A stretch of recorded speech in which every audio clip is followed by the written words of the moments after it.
Hi, in this tutorial I'm going to show you how to group objects in LibreOffice Draw. So if you want to do it, first we need to insert some objects. So I go to shape, I go to rectangle, and for example I will create here a simple rectangle. Now maybe I will add here a simple circle, so I go again to shape tab, and this time I select here ellipse.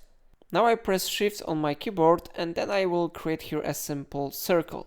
I will change position somewhere here. And now if we want to group these objects, we need to select all of them. So I will do it now. It will look something like that. Now both of them are selected. So we need to click right mouse button on one of them. And here we have option group. Alternatively, you can try to use shortcut from your keyboard, Ctrl+Shift+G if you want. So I click somewhere here. And then these objects have been successfully grouped. Now if you will click on one from these objects, both will be selected and you will be able to change position both of them.